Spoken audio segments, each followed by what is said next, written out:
Je vais vous parler de ce que Dieu m'enseignait sur la vie de prière d'Élie il y a quelques années, qui a changé ma vie de prière. Je peux commencer? Asseyez-vous bien, frères et sœurs. L'esprit de prière va se répandre pendant que la parole sera en train d'être répandue. Ceux et celles qui aspirent à devenir des prières qui prient comme le Saint-Esprit.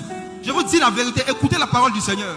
Regardez avec moi 1 Roi 17, verset 1. Juste ça. 1 Roi 17, verset 1. Oui. Élie le Shibite, l'un des habitants de Galade, dit à Akab, l'Éternel est vivant, le Dieu d'Israël, dont je suis le serviteur. Oui.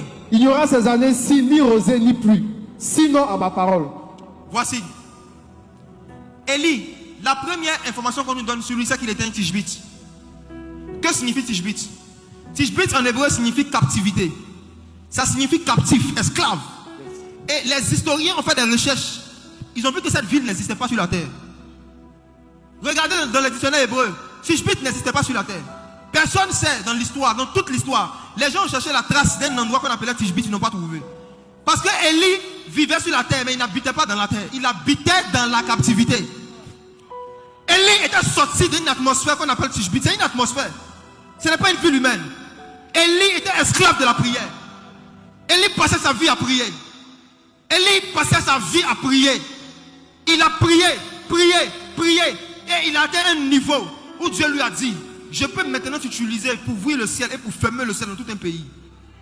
Et quand Élie est sorti, regarde ce qu'il a dit. Quand le Tishbite, le captif de l'esprit, est sorti, il dit, il n'y aura pas de pluie dans ce pays, sinon Amar. Sinon Amar. Mes frères et sœurs, regardez ce qui est étrange. Il n'a pas dit la parole de Dieu.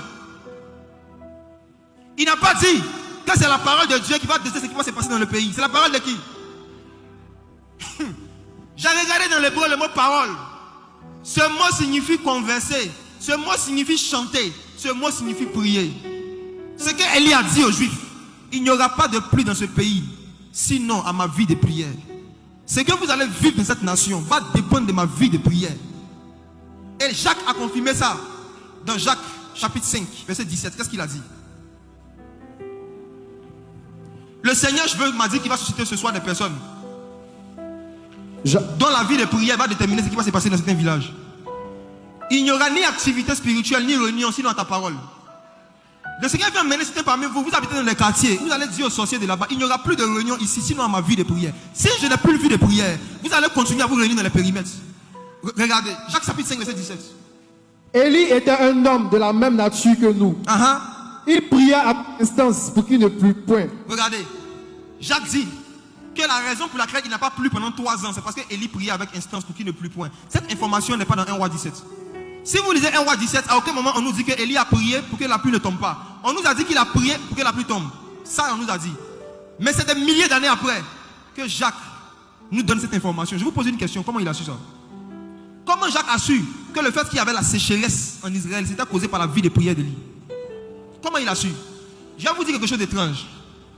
L'esprit de prière, parce qu'il est un esprit de révélation, il peut vous révéler non seulement les pensées de Dieu, mais il peut vous révéler aussi les pensées d'un homme de Dieu qui n'est plus sur la terre.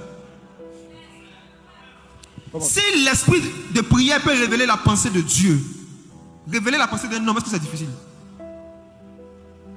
Il y a des détails que vous allez voir souvent dans les épîtres par rapport à des histoires qui se sont passées dans l'ancien temps, que vous ne retrouvez pas dans l'ancien temps, comme ça. Comment Jacques a capté ça? Lorsque l'esprit de prière veut t'enseigner quelque chose, il te fait vivre la chose par une vision.